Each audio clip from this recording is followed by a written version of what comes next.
Nigerian President Muhammadu Buhari has confirmed that he will seek his party's presidential ticket to contest elections in February 2019. His announcement ends months of speculation about his future. After bouts of ill health, my colleague Paul Sisco has more. The inauguration of Muhammadu Buhari as the 15th president of Nigeria took place on May 29, 2015. It marked a new beginning for Buhari as head of state. It was an historic event and a great day for Nigerians. For the first time, a Nigerian incumbent went peacefully down to defeat in Africa's biggest democracy. Our country has now joined community of nations that have used the ballot box to peacefully change an incumbent president in a free, fair election. Then the former military and opposition leader was swept to victory over President Goodluck Jonathan. I promised the country free and fair elections. I've kept my word. I've also expanded the space for Nigerians to participate in the democratic process.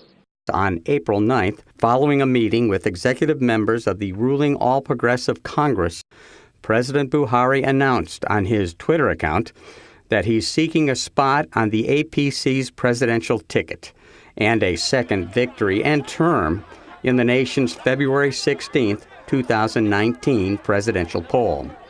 It remains unclear whether others in the party will challenge the incumbent.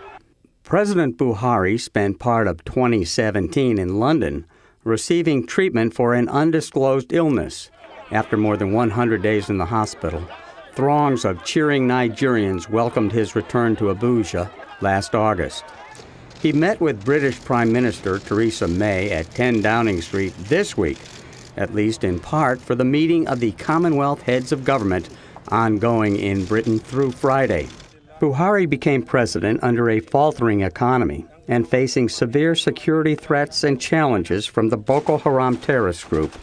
April 14th marked the 4th anniversary of the group's notorious kidnapping of nearly 300 schoolgirls in Chibok. The Boko Haram insurrection has been underway for nearly 9 years. It's estimated that the war has claimed tens of thousands of lives and displaced over 2 million people. Last year, the United States approved the sale of 12 military planes and security equipment worth $600 million to Nigeria to help fight terrorism. Meanwhile, Buhari's critics and those in opposition question the 75-year-old's fitness for office. They say the economy is still in disarray and he has not fulfilled his campaign promises to tackle corruption and insecurity in the country's northeast. On April 30th, President Buhari meets with U.S. President Donald Trump at the White House. They'll discuss their partnership in the war on terror, trade, promoting economic growth and reforms, and building on Nigeria's role as a democratic leader in West Africa. Paul Sisco, VOA News, Washington. Thanks, Paul, for that interesting report.